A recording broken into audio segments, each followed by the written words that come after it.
Welcome back to another Bisel of History. My name is Brian Chamber with the Center for Michigan Jewish Heritage, and today we are in Ferndale at the beautiful Machpelah Cemetery. Located between 8 and 9 Mile Roads in Ferndale, the location of Machpelah is far from the hub of Hastings Street.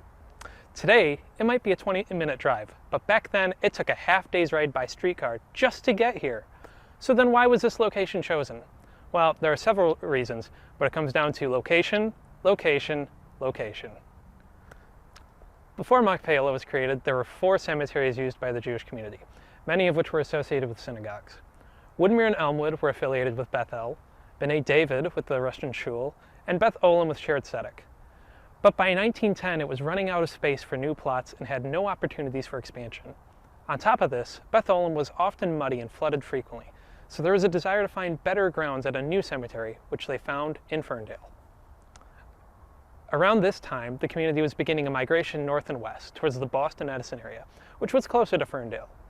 According to David Oppenheim, the exact location for Machpelah was chosen as it was at the last stop for a Woodward streetcar. The Machpelah Cemetery Association was founded along with the cemetery in 1910 by Samuel Goldstein, David Oppenheim, and a handful of other men interested in providing an affordable place of rest. Goldstein, a clothing merchant from New York who was active in Shared Tzedek, B'nai B'rith, and helped to organize the first Talmud Torah in Detroit.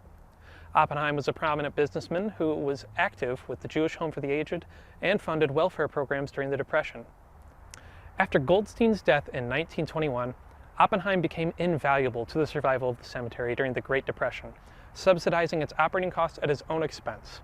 It is thanks in large part to the work of David and his son Royal that Machpelah has become the cemetery that it is today. One of the most striking areas in Machpelah is the Veterans section, which is prominently marked by the cannon you see behind me.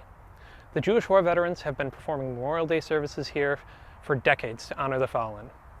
They help maintain veteran plots in local cemeteries, including the planting of flags. Of particular note among those laid to rest here is Raymond Zussman, who led his tank crew under fire and captured 52 German soldiers single-handedly. Those heroic actions in the Second World War earned him a Congressional Medal of Honor. Also buried here is Colonel Arthur Becker, who also served in the Second World War. His service in the Philippines earned him 4 Purple Hearts, 2 Silver Stars, and a Bronze Star. After the war, Colonel Becker formed the Southfield Civil Defense, and he was very active in local veterans organizations like the VFW and the Jewish War Veterans. Thanks for joining us, and we hope that you've enjoyed this brief look into Machpelah and its history.